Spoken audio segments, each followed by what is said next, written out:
بعد قال اللہ تعالیٰ وجلد مورد فی سورۃ الاعراف اعوذ باللہ من الشیطان الرجیم بسم اللہ الرحمن الرحیم الذین آمنوا به وعزروه ونصروه واتبعوا النور الذی انزل معه اولئک هم المفلحون صدق اللہ العظیم وذکر الحکیم بمولى الکریم رب اشرح لی صدری ویسر لی امری واحلل عقدۃ من لسانی یفقهوا قولی اما بعد۔ عزیز دوستو، میں نے تلاوت قرآن میں آپ لوگوں کے سامنے سورہ اعراف سورہ نمبر 7 آیت نمبر 157 کا آخری ٹکڑا تلاوت کیا ہوں۔ اللہ تبارک و تعالیٰ اس آیت مبارکہ میں آپ صلی اللہ علیہ وسلم اور آپ صلی اللہ علیہ وسلم کے ساتھیوں کی 4 بنیادی خصوصیتیں بیان فرماتا ہے، اور یہ مکالمہ اللہ تبارک و تعالیٰ اور حضرت موسیٰ علیہ السلام کے درمیان 4,500 سے 5,000 سال پہلے کہ جب موسیٰ علیہ السلام نے اپنی قوم اپنی سرداروں کے ساتھ یہ بات اللہ کے حضور رکھی کہ اللہ تبارک و تعالیٰ تو دنیا اور آخرت میں ہماری بھلائی عطا فرما اور 3 رحمت خاص میں داخلہ تھا۔ اس کے جواب میں اللہ تبارک و تعالیٰ نے آپ علیہ السلام اور آپ کے ہمراہ ساتھیوں سے بات کہی کہ دیکھو، دنیا کے اندر یہ تمام کی تمام چیزیں میری رحمت تو تمام لوگوں کے لیے عام ہے کہ اللہ تبارک و تعالیٰ نے دنیا کے اندر ہر چیز انسان کے لیے بنائی اور حضرت انسان کو اپنی عبادت کے لیے کہ ہم دیکھتے ہیں کہ سورج ہے، چاند ہے، تمام کی تمام چیزیں اللہ تبارک و تعالیٰ نے انسان کے لیے بنائی اور انسان کو اپنی عبادت کے لیے بنایا۔ اور ان تمام نعمتوں میں، تمام رحمتوں میں سب سے بڑی نعمت اور سب سے بڑی رحمت وہ ہے انبیاء اکرام کی وراثت کہ اللہ تبارک و تعالیٰ سورہ فاتر سورہ نمبر 35 آیت نمبر 24 میں بات فرماتا ہے کہ وَإِن مِّنْ أُمَّتِي إِلَّا خَلَا فِيهَا نَذِيرٌ کہ ایسی کوئی بستی، ایسا کوئی گروہ نہیں گزرا جہاں پر کوئی متنبع کرنے والا، کوئی ڈرانے والا، کوئی مثال دینے والا، کوئی نذیر، کوئی بشیر نہیں ہے۔ سورہ راس سورہ نمبر 13 آیت نمبر 7 میں بھی ہمیں یہی بات ملتی ہے کہ وَلِكُلِّ قَوْمٍ ہَادٍ کہ ہر قوم کی طرف ایک ہادی، ایک برکت سمجھانے والا آیا ہے۔ تو تمام نعمتوں میں، تمام رحمتوں میں سب سے بڑی نعمت اور رحمت ہے انبیاء اکرام کی وراثت۔ پھر اس کے آگے اللہ تبارک و تعالیٰ فرماتا ہے کہ میرا عذاب میں جسے چاہتا ہوں دیتا ہوں، لیکن میری ایک رحمت خاص ہے، وہ میں نے لکھ دی ہے ان لوگوں پر کہ نبی امی صلی اللہ علیہ وسلم پر اور ان کے ماننے والوں پر جن میں 4 صفتیں ہیں۔ وہ 4 صفتیں کیا ہے کہ فالذین آمنوا بہ جو اس پر ایمان لائیں، کس پر؟ نبی صلی اللہ علیہ وسلم پر، وعزروہ جو ان کی تعظیم و توقیر کریں گے، ونصروہ جو ان کی مدد کریں گے، ان کے کاموں میں ان کی مدد کریں گے۔ اور اس کے آگے اللہ تبارک و تعالیٰ فرماتا ہے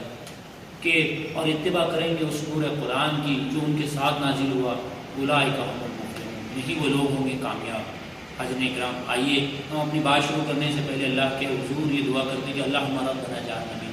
اللہ تبارک و تعالیٰ کو ہمیں ان 4 صفت والوں میں سے کر دے، آمین میرا بلا آمین۔ عزیز دوستو، ابھی جیسا کہ صدر صاحب نے تلاوت قرآن کے اندر تذکیر القرآن میں سورہ بقرہ سورہ نمبر 2 آیت نمبر 177 تلاوت کی، یہ بڑی مشہور و معروف آیت ہے جسے ہم آیت بر بھی کہتے ہیں، اور بقول مفسرین کی ایک جامع آیت ہے کہ اس کے اندر جو ہے تو اللہ تبارک و تعالیٰ نے نیکی کا ایک جامع تصور کیا ہے کہ نیکی کی اصل روح، جڑ، بنیاد اس کی کیا ہے، اور ساتھ ہی ساتھ وہ تمام مظاہر کہ نیکی کی صورتیں کیا ہو سکتی ہیں، اور نہ صرف مظاہر بتائے اللہ تبارک و تعالیٰ نے بلکہ ان مظاہر کی ترتیب دے دی ہے کہ سب سے پہلے کیا آئے گا، اس کے بعد کیا، اور اس کے بعد کیا، اور اس کے بعد کیا۔ اس طرح سے اللہ تبارک و تعالیٰ نے نیکی کے مظاہر اس میں رکھے۔ یہ بڑی اہم آیت ہے۔ آئیے ہم اس کو ایک اختصار کے ساتھ سمجھنے کی کوشش کرتے ہیں کہ یہ سورہ بقرہ میں ہے۔ سورہ بقرہ مصحف میں 2 نمبر کی سورہ ہے، اور اس کو یہ اعجاز حاصل ہے کہ یہ قرآن میں سب سے بڑی سورہ ہے۔ اس میں کل 286 آیتیں ہیں جو کہ 40 رکوع پر مشتمل ہے۔ اس کا زمانہ نزول دیکھیں ہم سورہ بقرہ کا تو یہ ہجرت سے متصل ہے کہ ہم دیکھتے ہیں کہ آپ صلی اللہ علیہ وسلم کے صحابہ اکرام نے جو ہے آپ جیسے ہی مدینہ جاتے ہیں یہ وہ زمانہ ہے جہاں پر سورہ بقرہ نازل ہوتی ہے، اور پھر معاملہ وہ بھی آتا ہے ہمارے سامنے کہ اس کا موضوع اور عنوان کا کیا مطلب ہے۔ اس کے موضوع عنوان میں ایمانیات، اخلاق، عبادات، معاملات، ساتھ ہی ساتھ وہ تمام بنیادی چیزیں جو ایک نئی اسلامی، جو مدینے کی نئی اسلامی ریاست تھی اس کو چلانے کے لیے درکار تھے، اللہ تبارک و تعالیٰ نے اس کی رہنمائی فرمائی ہے۔ اس میں مزید یہ کہ بنی اسرائیل کی عظمتوں کا ذکر آتا ہے، اور عظمتوں کے ساتھ ساتھ وہ تمام کے تمام اعتقادی خرابیاں کہ جن کی وجہ سے ان سے وہ منصب امامت چھین لیا گیا اور پھر ایک نئی امت کو دیا گیا، یہ تمام کی تمام باتیں سورہ بقرہ میں ہیں۔ جو آیت تلاوت قرآن میں ہمارے سامنے آئی ہے اس کا خاص پس منظر ہے آیت بر کا، وہ ہے تحویل قبلہ۔ تحویل قبلہ سے مراد یہ کہ قبلے کی تبدیلی، اور اس سے اور مزید تشریح میں ہم جاتے ہیں تو حضرت ابراہیم علیہ السلام کے جو چھوٹے بیٹے تھے اسحاق علیہ السلام، انہیں اسرائیل بھی کہتے ہیں، اور ان کے بعد جتنی انبیاء اکرام ہیں وہ تمام کے تمام بنی اسرائیل ہیں، تو تمام کے تمام بنی اسرائیل کا قبلہ بیت المقدس جو فلسطین ہے وہ ہے، اور تمام کے تمام انبیاء اکرام نے اسی کا رخ کر کے جو ہے تو اپنی عبادات کو انجام دیا۔ ہم دیکھتے ہیں کہ آپ صلی اللہ علیہ وسلم جب مکے میں تھے، بھلے ہی آپ کو جو ہے تو کعبے سے بے انتہا محبت تعظیم تھی، لگاؤ تھا آپ کو، لیکن معاملہ یہ تھا کہ آپ کا رخ بھی وہ بیت المقدس ہی کی طرف تھا۔ اب معاملہ یہ ہوا کہ ہجرت کا حکم آیا، آپ صلی اللہ علیہ وسلم مدینے میں آتے ہیں، مدینے میں جو ہے تو آپ صلی اللہ علیہ وسلم کا بیت المقدس کی طرف رخ کرنا کعبے کو لے کر مشکل ہو گیا کہ آپ صلی اللہ علیہ وسلم مکے میں اس طرح سے کرتے تھے کہ بیت المقدس کی طرف آپ رخ کرتے تھے، بیچ میں کعبے کو لے لیتے تھے، لیکن اب یہ ممکن نہیں رہا کیونکہ مدینے میں دونوں کے دونوں اپوزٹ ڈائریکشن میں ہو جاتے ہیں۔ تو وہاں پر آپ صلی اللہ علیہ وسلم نے غالباً جو ہے تو بات ہمیں ملتی ہے کچھ 17 مہینے یا 13 مہینے یا 14 مہینے آپ نے جو ہے تو بیت المقدس فلسطین ہی کی طرف دیکھ کر نماز پڑھی۔ پھر تحویل قبلہ کا حکم آتا ہے، وہاں پر جو مقیم یہودی تھے انہوں نے اعتراضات کیے، سوال اٹھائے کہ یہ کیسا نبی ہے کہ تمام کے تمام انبیاء اکرام کا قبلہ جو ہے تو بیت المقدس کی طرف ہے، اور یہ نبی جو ہے تو کعبۃ اللہ حرم مکے کی طرف اپنا رخ کرتا ہے، یہ کیسا نبی ہے؟ تو ان تمام اعتراضات کے جواب میں اللہ تبارک و تعالیٰ نے یہاں پر یہ بات فرمائی، یہ آیت بر کا پس منظر ہے۔ یہاں پر اللہ تبارک و تعالیٰ بات فرماتے ہیں کہ اصل نیکی یہ نہیں ہے کہ تم اپنے چہرے مشرق اور مغرب کی طرف کرو، اصل نیکی یہ نہیں ہے کہ عموماً اللہ تبارک و تعالیٰ نے یہاں پر اس بات کی نفی کر دی کہ تم نے جس بات کو نیکی سمجھ کے رکھا ہے، یہ ظاہر پرستی، یہ دکھاوا، یہ ریا، یہ تم نے اپنی جو ہے تو از خود طے کردہ نیکی جو اپنے بنا لی ہے، تو یہ تمام کی تمام چیزوں کی نفی کرتا ہے اللہ تبارک و تعالیٰ، کہتا ہے کہ نیکی صرف یہی نہیں ہے کہ تم اپنے چہرے مشرق اور مغرب کی طرف کر لو۔ اس کے آگے اللہ تبارک و تعالیٰ فرماتا ہے کہ نیکی تو یہ ہے کہ تم ایمان لاؤ۔ ایمان لاؤ کس پر؟ سب سے پہلے اللہ پر، اس کے بعد آخرت کے دن پر، پھر اس کے بعد فرشتوں پر، کتابوں پر اور انبیاء اکرام پر۔ 5 ایمان کی یہاں پر شرطیں بیان کی جائیں کہ نیکی کے تعلق سے جو بات آتی ہے کہ جب ہم نیکی کریں، کوئی اچھا کام کریں، تو اس کے لیے ہمیں سب سے پہلے شرط کیا ہے کہ ایمان لانا ہوگا، اور ایمان میں شرط پہلی کیا ہے کہ اللہ پر ایمان، اور اللہ کے ایمان سے مراد کیا کہ ہم جو کام کر رہے ہیں نیکی کا، ہم جو بھی کام کر رہے ہیں نیکی کا، وہ یہ ہے کہ وہ صرف اور صرف اللہ کی رضا کے لیے، خالص اللہ کی رضا کے لیے ہو، وہ جو ہے تو ہمیں کسی کو بتانا نہیں ہے، کوئی جو ہے تو ہمیں کوئی ایسا معاملہ نہیں ہے اس کے اندر، صرف اللہ کی رضا کے لیے ہو۔ پھر اس کے بعد ایمان ہے آخرت کے اوپر ایمان، آخرت کے اوپر ایمان سے مراد یہ کہ میں دنیا میں جو نیکی کا کام کر رہا ہوں، جو بھی اچھا کام کر رہا ہوں، اپنے علاوہ جو لوگوں کے لیے میں کام کر رہا ہوں، سروس دے رہا ہوں، خدمت کر رہا ہوں، تو یہ صرف اور صرف جو ہے یہ دنیا سے میرا کوئی مقصد نہیں ہے کہ میں اس سے جو ہے تو فائدہ حاصل کروں، بلکہ آخرت پر ایمان سے مراد یہاں پر یہ ہے، اس کی تشریح میں یہ بات آتی ہے کہ اس کا بدلہ آخرت والے دن ملے مجھے، یہ ہو گیا آخرت پر ایمان۔ اور پھر جو تیسرا ہے کہ فرشتے وہ جو ہے امانت سے وہ پیغام لے کر آتے ہیں، اور پیغام کیا ہے؟ یہ کتابیں، اور کس پر لاتے ہیں؟ وہ انبیاء اکرام پر۔ تو یہ ایمان کی شرط لانے کے بعد جو ہے تو سب سے پہلی نیکی کی پہلی نظر آتی ہے کہ پہلی صورت آتی ہے کہ نیکی کیا ہے۔ نیکی میں اللہ تبارک و تعالیٰ فرماتا ہے کہ وہ مال جو تمہیں بے انتہا پسند ہے، تمہارے دل میں جو ہے تو اس کی محبت گھر کر گئی ہے، تم خرچ کرو۔ کس کے اوپر؟ اللہ تبارک و تعالیٰ نے یہاں پر بھی ترتیب بتائی، کس کے اوپر خرچ کرنا ہے؟ سب سے پہلے اپنے رشتہ دار، یتیم، مساکین، محتاج، اور جو ہے تو دستے سوال دراز کرنے والے، مانگنے والے، اور گردنیں چھڑانے والے۔ حاضرین اکرام دیکھیے یہاں پر جو ہے یہ ہے خدمت خلق، یہ ہے اصل خدمت۔ یہ تو ہم دیکھتے ہیں کہ دنیا کے تمام مذاہب ہیں، اور خاص کر کے جتنے آسمانی مذاہب ہیں اس کے اندر جو ہے تو خدمت خلق کا تصور ہمیں ملتا ہے کہ یہ خدمت خلق کا ہی تصور ہے کہ ہم دیکھتے ہیں کہ لوگ دواخانے بنا رہے ہیں، یتیم خانے بنا رہے ہیں، اولڈ ہوم بنا رہے ہیں، ساتھ ہی ساتھ ہم دیکھتے ہیں کہ لوگ جو ہے تو تعلیمی ادارے کھول رہے ہیں۔ نیکی ہی کا جو ہے تو یہ لوگوں کے پاس تصور ہے کہ کسی نے جو ہے تو عبادت کو نیکی سمجھ لیا ہے، اور خدمت خلق میں ہم دیکھتے ہیں کہ لوگ لنگر لگا کر لوگوں کو کھانا کھلا رہے ہیں۔ ہم دیکھتے ہیں کہ اسلام نے خدمت خلق کے تعلق سے ہماری کیا رہنمائی فرمائی۔ دیکھیے اسلام نے ہماری یہ رہنمائی فرمائی ہے کہ اللہ تبارک و تعالیٰ نے اس آیت کی وجہ سے ایمان کے بعد عبادات سے پہلے جو چیز یہاں پر رکھی ہے وہ ہے خدمت، کہ ایک آدمی بہت بڑا زاہد ہو سکتا ہے، بہت زیادہ عبادت گزار ہو سکتا ہے، راہب ہو سکتا ہے، بہت زیادہ جو ہے تو تعلق باللہ اس کا مضبوط ہو سکتا ہے، لیکن اس آیت کی روح سے وہ نیک نہیں ہو سکتا اگر اس کا دل لوگوں کے لیے تڑپتا نہ ہو، لوگ اس کے سامنے پریشان حال ہو، مخلوق الحال ہو، زبو حالی ہو، بے بسی ہو، بے کسی ہو، محتاجی ہو، اور جو ہے تو وہ اپنی اللہ میں لگا رہے، تو یہ جو ہے تو وہ ایک نیکی کا تصور نہیں ہے۔ اس آیت کے سے وہ متقی نہیں ہو سکتا، وہ راست باز نہیں ہو سکتا، وہ حقیقی نیکی کو نہیں پا سکتا۔ تو خدمت خلق کا تصور یہ اسلام دیتا ہے۔ ہم دیکھتے کہ یہ آیت کے علاوہ ہمیں قرآن میں کئی مقامات ہیں کہ اگر مکی صورتیں دیکھیں تو مکی صورتوں میں ایمان کے بعد سب سے زیادہ جس چیز کے اوپر زور دیا گیا ہے وہ ہے خدمت خلق، کہ خدمت خلق کے اوپر بہت زیادہ زور دیا ہے۔ ہم دیکھتے ہیں کہ آپ صلی اللہ علیہ وسلم کی زندگی کی امام ابن تیمیہ یہ بات فرماتے ہیں کہ آپ صلی اللہ علیہ وسلم کی سورہ احزاب کی وہ آیت لقد کان لکم فی رسول اللہ اسوۃ الحسنہ، کہ اے لوگو اللہ کے رسول صلی اللہ علیہ وسلم کی زندگی میں تمہارے لیے بہترین نمونہ ہے۔ تو یہاں پر امام ابن تیمیہ یہ بات کہتے ہیں کہ آپ صلی اللہ علیہ وسلم کی 23 سالہ زندگی نہیں بلکہ مکمل 63 سالہ زندگی ہمارے لیے نمونہ ہے۔ اور ہم دیکھتے ہیں کہ پہلی وحی سے پہلے 40 سال کیا معاملہ تھا کہ وہاں نہ روزہ تھا، نہ نماز تھی، نہ زکوٰۃ، نہ حج،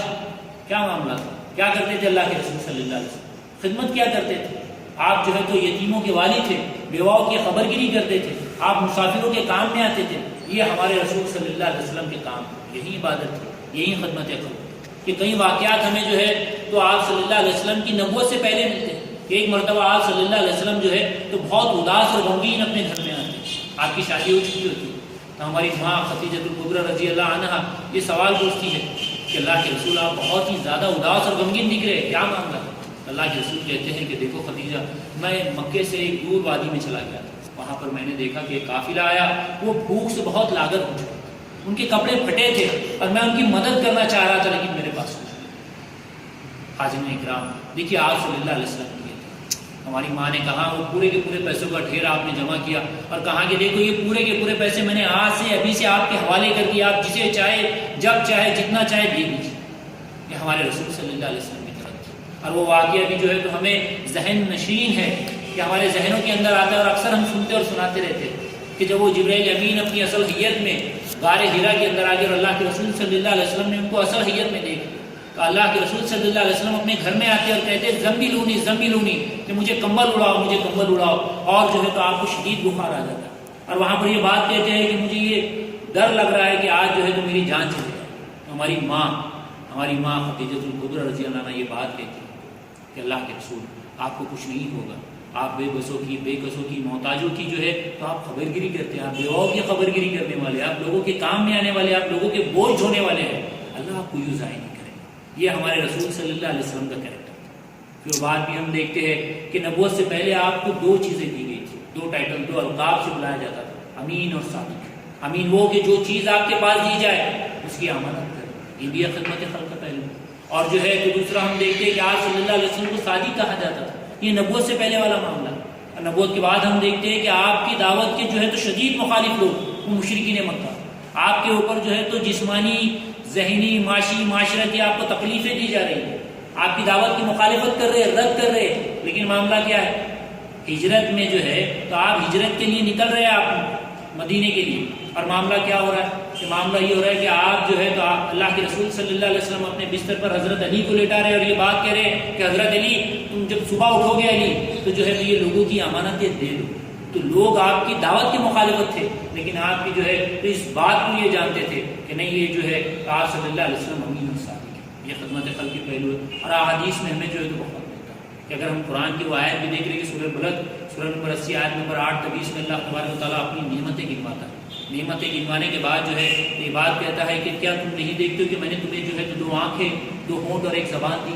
پھر وہ دونوں کے دونوں راستے تمہارے سامنے میں نے واضح کر دیا کہ یہ راستہ رحمان کا راستہ ہے اور یہ راستہ شیطان کا راستہ ہے، تو کیا تم ہمت نہیں کرو گے دشوار گزار گھاٹی سے گزرنے کی؟ اور دشوار گزار گھاٹی کیا ہے؟ دشوار گزار گھاٹی یہ ہے کہ تم جو ہے تو کسی گردن کو چھڑاؤ، گردن کو چھڑاؤ سے مراد یہ کہ پہلے وقت میں جو ہے تو غلام ہوا کرتے تھے، آج ہمارے پاس نہیں ہے، اور علماء اکرام نے اس کی تفصیل میں یہ بات کہی ہے کہ وہ ہمارے بھائی جو مقروض ہے ان کا قرض دور کر دو، یہ بھی گردن چھڑانا ہے۔ وہ لوگ جو بے گناہ جیلوں کے اندر قید ہیں ان کو جیل سے چھڑانا ہے، یہ بھی جو ہے تو گردنیں چھڑانے میں آتا ہے۔ پھر اس کے آگے مزید اللہ جو ہے تو اللہ تبارک و تعالیٰ یہ بات فرماتا ہے کہ گردنیں چھڑانا، فاقے والے دن کسی بھوکے کو کھانا کھلانا، یہ ہے وہ کام، یہ ہے وہ دشوار گزار گھاٹی، یہ ہے وہ دشوار گزار۔ اس کے بعد ہم دیکھتے ہیں کہ سورہ معون کے اندر اللہ تبارک و تعالیٰ سورہ معون سورہ نمبر 107 آیت نمبر 1 تا 7 آیت اس کے اندر اللہ تبارک و تعالیٰ فرماتا ہے کہ وہاں پر یہ بات آتی ہے کہ تم نے دیکھا نہیں اس شخص کو جو آخرت کے دن کو، اس کی یوم میں وہ آخرت والے دن کی سزا اور جزا کو جھٹلاتا ہے؟ یہ وہی ہے جو یتیموں کو دھکے دیتا ہے، یہ وہی ہے جو بھوک والے دن جو ہے تو کھانا نہیں کھلاتا ہے، کھانا کھلانے پہ اکساتا نہیں ہے۔ تباہی ہے ان نماز پڑھنے والوں کے لیے، اب نماز کا ذکر آ رہا ہے، تباہی ان نماز پڑھنے والوں کے لیے جو اپنی نمازوں سے غفلت کرتے ہیں۔ اس کے آگے اللہ تبارک و تعالیٰ فرماتا ہے کہ یہ جو ہے تو ریاکاری ہے کہ تم چھوٹی چھوٹی چیزیں بھی اپنے بھائیوں سے شیئر نہیں کرتے۔ تو اس کے اندر بھی ہم دیکھتے ہیں کہ خدمت خلق کا تصور، یہ مکی آیتوں کے اندر خدمت خلق کے تصور کو اللہ تبارک و تعالیٰ نے ایمان کی شرط کے بعد بہت زیادہ کیا۔ پھر ہم دیکھتے ہیں کہ احادیث کے اندر بھی دیکھتے ہیں، احادیث کے اندر ہمیں یہ بات ملتی ہے، بہقی شریف کی روایت ہے جس میں خیر الناس من ینفع الناس کی حدیث بھی ہمارے سامنے کہ اللہ کے رسول صلی اللہ علیہ وسلم فرماتے کہ تم میں بہترین شخص وہ ہے جو لوگوں کے لیے نفع بخش۔ الخلق العیال اللہ، بہقی شریف کی روایت ہے جس میں یہ بھی بات آتی ہے کہ تمام کی تمام یہ خلقت اللہ کا کنبہ ہے۔ خدمت خلق سے مراد یہ کہ خدمت سے مراد یہ کہ ہم اپنے علاوہ کسی کے لیے کچھ کریں، اور خلق سے مراد خلقت ہوتی ہے۔ خلقت یہ کہ یہ نباتات، یہ حیوانات، یہ تمام کے تمام انسان اور یہ پورا ماحول، یہ خلقت ہے۔ اور خدمت خلق کے معنی ہوں گے کہ service to the humanity, social service, سماج سیوا، خدمت خلق یہ اس کے اندر لیں گے۔ تو خدمت خلق کے معنی یہ ہوتے ہیں کہ ہم لوگوں کی جو ہے تو خدمت کریں، سروس ٹو دی ہیومینٹی ہوتا ہے۔ یہاں پر اللہ تبارک و تعالیٰ جو ہے تو مکی صورتوں کے اندر بہت ہی واضح طور پر ایمان لانے کے بعد جو بات کہتا ہے خدمت خلق۔ پھر ہم دیکھتے ہیں حدیث میں بھی ہمارے سامنے بخاری شریف کے اندر یہ روایت آتی ہے کہ اللہ کے رسول صلی اللہ علیہ وسلم فرماتے ہیں کہ وہ زمین والوں پہ تم رحم کرو، آسمان والا تم پر رحم۔ تم زمین والوں پہ رحم نہیں کرتے، اللہ تم پر رحم نہیں کرتا۔ جب تک کہ ایک بندہ اپنے بھائی کی مدد میں لگا رہتا ہے، اللہ تبارک و تعالیٰ اس کی مدد میں لگا۔ تم جو ہے اپنی بھائی کی تکلیف کو دور کر دو، اللہ کل قیامت میں تمہاری تکلیف کو دور کر دو۔ اور وہ مسلم شریف کی روایت بڑی مشہور و معروف روایت ہے جس کے اندر جو ہے اللہ کے رسول صلی اللہ علیہ وسلم فرماتے ہیں کہ قیامت کا دن ہوگا اور ایک بندہ اللہ کے حضور پیش ہو، اللہ تبارک و تعالیٰ فرمائیں گے کہ میں بھوکا تھا، تو نے مجھے کھانا نہیں کھلایا، میں بھوکا تھا، تو نے مجھے کھانا نہیں کھلایا، میں پیاسا تھا، تو نے مجھے پانی نہیں پلایا، میں بے لباس تھا، تو نے مجھے لباس فراہم نہیں کیا، میں بیمار تھا، تو نے میری بیمارداری نہیں کی۔ وہاں بندہ کہے گا کہ اللہ تو اللہ ہے، تو رب العالمین ہے، یہ تمام کی تمام چیزوں سے، تمام کی تمام حاجتوں سے، بھوک سے، پیاس سے، لباس سے اور بیماری سے تو پاک ہے، کہ تجھے کب بیمار تھا؟ تو اللہ کہے گا کہ میرا فلاں فلاں بندہ تیرے پاس آیا، وہ بھوکا تھا، اگر تو اسے کھانا کھلاتا تو مجھے پا لیتا، مجھے راضی کرتا۔ وہ پیاسا تھا، تو اگر اسے پانی پلاتا تو مجھے پا لیتا، مجھے راضی کرتا۔ حاضرین اکرام، یہ خدمت خلق کا تصور ہے۔ اسلام ہمیں خدمت خلق کا یہ تصور ہے کہ آپ صلی اللہ علیہ وسلم کی زندگی میں ہم دیکھتے ہیں کہ آپ صلی اللہ علیہ وسلم کے کئی واقعات ہیں، بڑے عام ہیں واقعات، میں آپ لوگوں کے سامنے نہیں لا رہا ہوں کہ وہ ہمارے ذہن میں اکثر آتے رہتے ہیں، کہ وہ بوڑھی کا واقعہ ہے، کہ وہ ایک کچرا ڈالنے والی عورت کا واقعہ ہے، کہ وہ ایک بوڑھی بڑی جو ہے تو اس کے پاس وزن تھا، اللہ کے رسول صلی اللہ علیہ وسلم جو ہے تو اس کی مدد کرنے کے لیے چلے۔ وہ بڑی باتونی عورت تھی، اللہ کے رسول صلی اللہ علیہ وسلم نے کہا کہ مائی تمہارا یہ وزن میرے سر پہ دے دیجیے، میں لے کر چلتا ہوں۔ اللہ کے رسول صلی اللہ علیہ وسلم جو ہے تو آگے آگے چل رہے، اور وہ خاتون جو ہے تو باتیں زیادہ باتونی خاتون تھی، باتیں کر رہی ہے پیچھے، اور یہ کہہ رہی ہے کہ بیٹا دیکھو تم بڑے شریف النفس دکھتے ہیں، بڑے اچھے دکھتے ہو، اچھے خاندان کے دکھتے ہو، جو کام کر رہے ہو، خدمت کا کام کر رہے ہو، بڑا اچھا کام ہے یہ، دیکھو میں تمہیں ایک نصیحت کرتی ہوں۔ اپنے شہر میں جو ہے تو ایک محمد نام کے شخص آیا، وہ اس کی باتوں میں بڑا جادو ہے، اس کی باتوں میں بڑا جادو ہے، اس کی باتوں میں نہیں آنا، ورنہ اس کے جادو میں چل جاؤ گے اور اپنے باپ دادا کے دن سے۔ اب وہ بات کر رہی ہے، معاملہ یہ نہیں کہ اللہ کے رسول نے کہا کہ ارے میں تمہارا ہی کام کر رہا ہوں، پہلے تو جو ہے تو مسلمان نہیں ہو آپ، میں آپ کا کام کر رہا ہوں، اور جو ہے تو تم میری کری، یہ لو تمہارا، چلو جاؤ یہاں سے۔ اللہ کے رسول نے یہ نہیں کہا، آپ جو ہے تو مسکراتے رہے اور خاموشی سے سنتے رہے، اور آپ جو ہے تو سفر کر کے وہ مقام منزل تک پہنچے، اور آپ نے اپنا گٹھڑا وہاں پر اتار کر رکھ دیا اور آپ واپس جانے لگے۔ تو وہ خاتون نے کہا کہ بیٹا میں تم سے تمہارا نام ہی نہیں پوچھا باتوں باتوں میں۔ تو اللہ کے رسول نے کہا کہ مائی میں وہی محمد جس کا ذکر کرتا ہے۔ تو آپ صلی اللہ علیہ وسلم کے اخلاق، آپ کی خدمت نے اس خاتون کو کفر کے اوپر رہنا مشکل کر دیا، یہ ہمارے رسول صلی اللہ علیہ وسلم۔ تو یہ خاتون آپ جو ہے تو دعوت کے لیے نکل رہے اور آپ کے اوپر کچرا ڈال رہے، آپ کے اوپر کچرا ڈال رہے۔ جب ایک کچھ دنوں میں کچرا نہیں آیا تو اللہ کے رسول صلی اللہ علیہ وسلم نے جو ہے تو معاملہ یہ ہوا کہ آپ نے پوچھے کہ معاملہ کیا ہے؟ معاملہ یہ ہوا کہ وہ بیمار ہے، آپ نے جا کر تیمارداری کی اس کی۔ تو جو ہے تو اللہ کے رسول صلی اللہ علیہ وسلم کے یہ اوصاف کہ آپ نے لوگوں کی خدمت۔ اب آئیے خدمت کا ہم نے صرف ایک پہلو دیکھا، ایک دوسرا پہلو بھی یہ دیکھ لیتے ہیں کہ ایک بھائی ہے ہمارا، اس کے پیٹ میں بھوک لگی، بھوک کی آگ اس کے پیٹ میں لگی، اور جو ہے تو بڑی تکلیف میں ہم اس کی تکلیف دور کر رہے، بھوک دور کر رہے، لیکن اللہ تبارک و تعالیٰ قرآن میں یہ بات فرماتا ہے کہ دنیا جو ہے تو ختم ہونے والی ہے، فانی ہے۔ سورہ نساء سورہ نمبر 4 آیت نمبر 77 میں اللہ تبارک و تعالیٰ یہ بات فرماتا ہے کہ اے لوگوں، دنیا کی زندگی بہت قلیل ہے، آخرت کے مقابلے میں آخرت بہتر ہے ان لوگوں کے لیے جو تقوی کی روش اختیار کرتے ہیں، اور جب فیصلے کا دن آئے گا تو اللہ تم پر فتیلے دھاگے برابر بھی ظلم نہیں کرے گا۔ رہی موت تو تمہیں ہر حال میں آنی ہے، چاہے تم اپنے آپ کو کتنی ہی مضبوط عمارتوں کے اندر چھپاؤ۔ تو حاضرین اکرام، موت آنی ہی آنی ہے، یہ ایک حقیقت ہے، یہ ایک حقیقت ہے۔ ہر انسان کو موت کا سامنا کرنا ہے کہ ہم مٹی سے بنے اور مٹی میں جا کر ہم کو مٹی ہونا ہے۔ تو اب معاملہ یہ ہے کہ ہم ہمارے بھائی کی پیٹ کی آگ گزارے، لیکن اس ہمیشہ ہمیشہ والی آگ کا کیا؟ وہ ہمیشہ ہمیشہ والی ناکامی کا کیا؟ وہ ہمیشہ ہمیشہ والی رسوائی کا کیا؟ تو اگر ہمیں اصل خدمت خلق کی طرف آنا ہے تو اصل خدمت خلق کیا ہوگی؟ اصل خدمت خلق یہ ہوگی کہ ہم وہ عارضی پیٹ کی آگ، وہ عارضی تکلیف کو چھوڑ کر ہم وہ تو کرنا ہی کرنا ہے، لیکن اس کے ساتھ ساتھ ہمیں اس کو اللہ کی معرفت کروانی ہے، اللہ کی پہچان کروانی ہے، اس دین کی دعوت اس کے سامنے دینی ہے۔ کہ ہم دیکھتے ہیں کہ آپ صلی اللہ علیہ وسلم کو جب پہلی وحی آ گئی تو پھر اللہ کے رسول صلی اللہ علیہ وسلم نے سب سے پہلے لوگوں کے سامنے دعوت توحید، دعوت رسالت اور دعوت آخرت کی دعوت۔ آپ نے خدمت کی لوگوں کی، لیکن خدمت کا مقصد یہ تھا کہ لوگوں کو اللہ سے معرفت کروا دے، اللہ سے ان کا ناطہ جوڑ دے، اللہ سے ان کا رشتہ جوڑ دے، اور وہ ہمیشہ ہمیشہ کی جو ہے تو ناکامی، ہمیشہ ہمیشہ کی پچھتاوے سے بچ جائے، ہمیشہ ہمیشہ کی رسوائی سے بچ جائے۔ تو خدمت خلق میں اصل پہلو کیا ہوگا کہ ہم لوگوں کے درمیان میں جائے، خدمت کرے، اور ان کو جو ہے تو اللہ کی معرفت کروا دے، رسول کی معرفت کروا دے، اور یہ اس دین رحمت کی جو ہے تو ان کو حلقہ بدوش اسلام دے۔ اب ایک معاملہ یہ بھی آتا ہے خدمت خلق کا، ایک تیسرا اس کا ڈائمینشن نکلتا ہے، تیسری صورت یہ بھی ہوتی ہے کہ ایک معاشرہ ہے، ایک معاشرہ ہم دیکھتے ہیں کہ جہاں پر امیر امیر تر ہو رہا ہے اور غریب غریب تر ہو رہا ہے، کہ ایک انسان اپنا جو ہے تو تعلق اللہ سے قائم نہیں رکھ پا رہا۔ اب ایسے ماحول میں، ایسے معاشرے میں کہ جہاں پر لوٹ خسوٹ کا بازار گرم ہے، جہاں پر انسان کو اپنے بنیادی حقوق جو ہے تو نہ ملتے، کہ انسان کو جو ہے وہ بنیادی حقوق، روٹی کپڑا مکان، اس سے محروم ہو رہا، اس کا فقدان ہے، وہاں پر عدالتوں میں انصاف نہیں ہے، جہاں پر جو ہے تو چھوٹی چھوٹی بچیوں کی عصمتیں لوٹی جا رہی ہیں، جہاں پر یہ معاملات ہیں، اور ان معاملات میں ایک انسان اپنا اللہ سے تعلق کس طرح سے رکھ سکتا ہے؟ تو خدمت خلق کا یہاں پر ایک تیسرا پہلو نکلتا ہے۔ تیسرا پہلو یہ ہے کہ ہم ایک ایسا یہاں پر نظام قائم کرے، نظام حق قائم کرے، جہاں پر تمام انسانوں کو جو ہے تو انصاف۔ کہ ایک معاملہ یہ بھی ہے کہ ہم دیکھتے ہیں کہ اگر ہم ایک انسان کی مدد کریں خدمت کے طور پر، تو بھلے وہ آج مدد دے لے، لیکن اس کی خودی کو ٹھیس لگتی ہے، اس کا ایک اپنا پن ہے، اس کی خودی ہے، اس کو ٹھیس لگتی ہے۔ تو ہم چاہتے ہیں کہ ایسا نظام قائم ہو، ایک ایسا معاشرہ قائم ہو جہاں پر انسان کو تمام کے تمام بنیادی حق ملے، اور وہ کیا ہے کہ وہ ہے اقامت دین۔ کہ اللہ تبارک و تعالیٰ اپنے قرآن کریم میں تین جگہ پر ایک ہی الفاظ میں بات کہتا ہے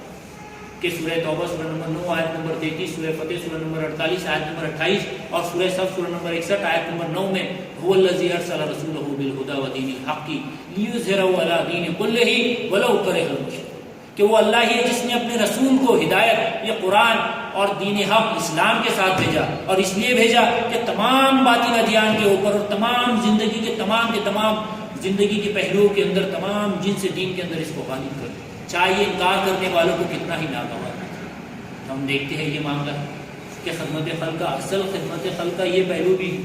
کہ ہم وہ دین رحمت یہاں پر نافذ کریں جہاں پر تمام انسانوں کو جو ہے ان کے بنیادی حق ملے، اور ان کا اسلام پر رہنا، اسلام پر چلنا، اور اسلام سے دنیا سے رخصت ہو جانا آسان ہے۔ یہ خدمت خلق کا پہلو۔ تو یہاں پر ہم دیکھتے ہیں کہ جو آیت بر پڑھی گئی، آیت بر میں اللہ تبارک و تعالیٰ نے ایمان کے بعد جو بات کہی ہے وہ ہے خدمت خلق۔ اس کے بعد پھر بات وہ آتی ہے خدمت خلق کے بعد اللہ تبارک و تعالیٰ فرماتا ہے کہ وہ نماز قائم کرے اور زکوٰۃ، عبادات کا معاملہ آ رہا ہے۔ سب سے پہلے ہم نے پہلی نیکی کیا ہے؟ اب نیکی یہ معاملہ نہیں ہے، معذرت کے ساتھ بول رہا ہوں، کہ کوئی جو ہے تو کھانا کھلا دے رہا تو بس اسی کو نیکی سمجھ لیا، اس نے کسی کے بھی نام پہ کھانا کھلا دے رہا ہے اسی کو نیکی، کسی نے لائٹ لگانا نیکی سمجھ لیا، کسی نے جھنڈے لگانا نیکی سمجھ لیا۔ یہ نیکی میں آپ لوگوں کے سامنے جو رکھ رہا ہوں یہ قرآن سے سرٹیفائڈ نیکی ہے۔ اللہ تبارک و تعالیٰ فرما رہا ہے کہ نیکی اصل کیا ہے؟ تو پہلی نیکی کیا ہے؟ پہلی نیکی ایمان لانے کے بعد یہ ہے کہ خدمت خلق کی ہے۔ پھر اس کے بعد عبادات کا معاملہ آتا ہے کہ وَأَقِیمُوا الصَّلَاةَ وَآتُوا الزَّکَاةَ، وہ نماز قائم کرتے ہیں اور زکوٰۃ دیتے ہیں۔ یہاں پر عبادت کا معاملہ ہے۔ ابھی نماز اور زکوٰۃ والا معاملہ کیا ہے؟ یہ عبادت والا معاملہ یہ ہے کہ ہم جب نیکی ہے، جس طرح سے ایمان ایک انسان کے لیے موٹیویٹ ہے، محرک ہے کہ وہ نیکی پر ابھارے گا، اور نیکی کی آبیاری کس سے ہوگی کہ ہم نیکی کے اوپر قائم کس طرح سے رہیں گے. تو ہمارے کو استعانت لینی ہے، استعانت مدد لینی ہے. کس سے مدد لینی ہے؟ نماز سے اور جو ہے تو زکات سے مدد لینی ہے. یہاں پر ایک لطیف نقطہ بھی نکلتا کہ آپ صلی اللہ علیہ وسلم کے پاس کچھ لوگ آئے اور کہا کہ ہم اللہ کے رسول ہم زکات دیتے، تو کیا یہ صدقہ خیرات یہ معاملہ؟ تو اللہ کے رسول صلی اللہ علیہ وسلم نے یہ آیت پڑھی اور یہ بات کہی کہ دیکھو یہ کام نہیں کرنا ہے آپ کو، خدمت خلقی، صدقہ خیرات لوگوں کی مدد بھی کرنی ہے اور زکات بھی دینی ہے. زکات جو ہے تو زکات کا بھی معاملہ ہے. پھر عبادت کا معاملہ آ گیا. اب عبادت کے بعد ایک تیسرا معاملہ آتا ہے اس کے اندر، وہ کیا ہے؟ وہ ہے معاملات. اللہ تبارک و تعالیٰ فرماتے ہیں والموفون بعہدہم والموفون بعہدہم، کہ اللہ تبارک و تعالیٰ فرماتا ہے کہ جب وہ وعدے کرتے ہیں، نیک لوگ وہ ہے جب وہ وعدے کرتے ہیں تو وعدے وفا کرتے ہیں. وعدہ کرتے ہیں تو وعدہ وفا کرتے ہیں. انسان کا اپنا ایک وعدہ اپنے آپ سے ہوتا ہے کہ میں یہ کام نہیں کروں گا، یہ چھوڑ دوں گا، وہ چھوڑ دوں گا. ابھی سلمان کے لیے مجھے پہلے یاد دلائے اسپیچ سے پہلے، انسان کے اپنے ایک وعدے ہوتے ہیں کہ میں اچھائی کا کام دوں گا، بھلائی کا کام کروں گا، اور جو ہے تو برائی سے اپنے آپ کو بچاؤں گا، اجتناب کروں گا. یہ سب چیزیں ہوتی ہیں. ایک اپنا وعدہ ہوتا ہے. ایک وعدہ ہم اپنے معاشرے میں کرتے ہیں. کچھ وعدے اس کے اندر سے جو ہے تو لکھے ہوتے ہیں اور کچھ بغیر لکھے ہوتے ہیں. جیسے بغیر لکھے وعدہ ہے کہ والد اپنے بیٹوں کی پرورش کر رہا ہے. اس سے مراد کیا؟ یہ کوئی ایگریمنٹ نہیں ہے، لیکن والد جو ہے تو پرورش کر رہا ہے، اور بچے بڑے ہونے کے بعد بھی کوئی ایگریمنٹ نہیں ہے، کوئی وعدہ نہیں ہے، لیکن بچے بڑے ہونے کے بعد بھی اطاعت فرما رہے ہیں، اطاعت جو ہے تو فرما برداری کر رہے ہیں. تو یہ بھی ایک معاملہ ہے. اور تیسرا وعدہ سب سے بڑا وعدہ ہے، سب سے بڑا وعدہ وہ ہے کہ ہمارا اللہ سے وعدہ، ہمارا اپنا اللہ سے وعدہ. کہ معاملہ یہاں پر دیکھیے کہ ایک مسلم کی تعریف یہ ہوتی ہے کہ وہ انسان جو اپنی مرضی اللہ کو سونپ دے کہ میرا دل یہ بولتا ہے، میرا خاندان یہ بولتا ہے، میرا کنبہ یہ بولتا ہے، ہمارے پاس یہ چلتا ہے، ہمارے پاس وہ چلتا نہیں. جب ایک انسان اپنی مرضی اللہ کو سونپ دے رہا ہے تو اصل یہ وعدہ ہے. تو ہمارا ایک وعدہ ہے اللہ سے کہ چاہے حالات کیسے بھی ہو جائے، کتنے بھی جو ہے تو برے حالات آ جائیں، کیسی ہی تنگی آ جائے، کیسی ہی مصیبت آ جائے، کیسے ہی معاملات ہو، ان معاملات کے اندر جو ہے تو ہم ایمان پر جنگ کریں کہ وَمَنْ أَحْسَنُ قَوْلًا مِّمَّنْ دَعَا إِلَى اللَّهِ وَعَمِلَ صَالِحًا وَقَالَ إِنَّنِي مِنَ الْمُسْلِمِينَ. کہ وہ شخص سے بہترین بات کس کی ہوگی؟ جو اللہ کی طرف بلائے، وہ دعوت کی بنیاد پر نیک اور صالح اعمال کرے اور کہے کہ میں مسلمان ہوں. استقامت ایمان چاہے کیسی بھی حالت ہو. یہ اپنا ایک وعدہ ہے اللہ سے. اور پھر جو ہے تو آخر میں اللہ تبارک و تعالیٰ یہ بات فرماتا ہے کہ اب معاملات آ رہے ہیں آخر میں اخلاق کے. اخلاق کیا ہے؟ کہ چاہے کیسے بھی حالات ہو صبر کرنا ہے. اور صبر سے مراد یہ نہیں ہے کہ صرف جو ہے تو ہاتھ پر ہاتھ رکھ کر بیٹھے. صبر سے مراد یہ ہے کہ جہاں ہم لوگوں کو بھلائی کی اگر ہم کر رہے ہیں تو برائی سے بھی اپنے آپ کو روکنا ہے. صبر ایک اس سے مراد یہ بھی آئے. تو حاضرین اکرام، جو آج آیت ہمارے سامنے آئی تھی، وہ آیت سے ہم نے جو چیزیں دیکھی وہ یہ ہے کہ نیکی کا اصل روح کیا ہے، اس کی جڑ کیا ہے، اس کی بنیاد کیا ہے، اور نیکی کا اصل تصور کیا ہے. تو اس میں اللہ تبارک و تعالیٰ فرماتا ہے کہ اصل نیکی صرف یہ نہیں ہے کہ تم اپنے چہرے مشرق اور مغرب کی طرف کرتے ہو. ظاہر پرستی نیکی نہیں، دکھاوا نیکی نہیں، دکھاوا نیکی نہیں. اللہ تبارک و تعالیٰ فرماتا ہے کہ اصل نیکی تو یہ ہے کہ تم ایمان لاؤ اللہ پر، اس کے جو ہے تو یوم آخرت پر، اس کے فرشتوں پر، اس کی کتابوں پر اور اس کے رسولوں پر. اس کے آگے نیکی کی پہلی نظر آتی ہے جس کے اندر اللہ تبارک و تعالیٰ فرماتا ہے کہ بھلے تمہیں اپنے مال سے بے انتہا محبت ہو، تم خرچ کرو یتیموں پر، اپنے رشتہ داروں پر، یتیموں پر، مساکین پر، دست سوال دراز کرنے والوں پر، اور گردنیں چھڑانے پر، مقروضوں کو ان کے قرض سے آزاد کرنا. پھر اس کے بعد جو ہے تو خدمت خلق کے بعد تصور آتا ہے عبادات کا کہ نماز پڑھتے اور زکوٰۃ دیتے. پھر اس کے بعد معاملات آتے ہیں. اس کے بعد جو ہے تو معاملات والا معاملہ آتا ہے کہ وہ جو ہے تو جب بھی وعدہ کرتے ہیں وعدے وفا کرتے ہیں. اس کے بعد پھر معاملہ آتا ہے اخلاق کا کہ جو ہے وہ صبر کرتے ہیں ہر معاملے میں، کہ چاہے وہ جنگ و جدل والا معاملہ. اب دیکھیے نیکی کے تصور میں یہاں پر معذرت جو ہے تو ایک 5 منٹ کا کہ ایک معاملہ یہاں پر ایسا ہے کہ اللہ تبارک و تعالیٰ نے یہاں پر تمام کے تمام نیکی کا ذکر چل رہا ہے، اور پھر یہاں پر جنگ کی بات آ جاتی ہے. تو یہ جنگ کا مسئلہ کیا ہے کہ اللہ تبارک و تعالیٰ یہاں پر فرماتا ہے اخلاق کے اندر جو ایک پہلو آ رہا ہے کہ وہ صبر کریں گے. صبر کریں گے جس میں تنگی میں، مصیبت میں، اور حق و باطل کی جنگ کے اندر صبر کریں. حق و باطل کا یہ مورے کا آنا ہی آنا ہے کہ معاملہ یہ نہیں ہے کہ آپ ایک طرف یہ بات کے دائی ہے کہ ہم جو ہے تو ہمارے پاس دین رحمت ہے، اسلام ہے، اور پھر جو ہے تو معاشرے کے اندر برائی بھی چل رہی ہے، معاشرے میں جو ہے تو منکرات بھی پھیلے، معاشرے کے اندر جو ہے تو جوا بھی ہے، شراب بھی ہے، تمام کی تمام چیزیں چل رہی ہیں. اور یہاں پر جو ہے تو آپ یہ کہہ رہے ہیں کہ دین رحمت بھی ہمارے پاس ہے. تو یہ دونوں چیزیں نہیں ہو سکتی، دونوں چیزیں نہیں ہو سکتی. جہاں پر یہ معاملہ ہوگا کہ ہم دین رحمت کے داعی ہے تو پھر ہمارے کو صرف جو ہے جس طرح سے سورہ آل عمران سورہ نمبر 3 آیت نمبر 110 میں اللہ تبارک و تعالیٰ فرماتا ہے کہ کنتم خیر امۃ اخرجت للناس تأمرون بالمعروف وتنہون عن المنکر وتؤمنون باللہ، کہ تم وہ بہترین امت ہو جو نکالی گئی لوگوں کی اپنے لیے نہیں، اور تمہارا کام کیا ہے کہ تم لوگوں کو صرف بھلائی کا حکم نہیں دیتے ہو بلکہ برائی سے بھی روکتے ہو، تو برائی سے روکنا بھی یہ معاملہ ہے۔ تو جب معاملہ آئے گا کہ ہم دیکھتے ہیں ایک ایسا معاشرہ کہ جہاں پر جو ہے تو برائی بھی ہے، یہ تمام کی تمام چیزیں منکرات بھی ہے اور پھر دین حق بھی ہے، تو پھر معاملہ یہ ہے، بلکہ ہم جو ہے پھر وہ بات آتی ہے کہ ہم حق کا ایک ایسا حصہ کھا جا رہے کہ ہم ایک ایسا جنٹلمین ایگریمنٹ کر لے رہے کہ جہاں پر جو ہے تو باطل نظام سے ہم نے کچھ ساجھ بوجھ کر لی، ہم نے گٹھ جوڑ کر لی۔ تو دین حق ہوگا تو حق کے ساتھ پورا ہوگا، اور اس کے لیے جو ہے تو وہ معرکات بھی آنے ہیں،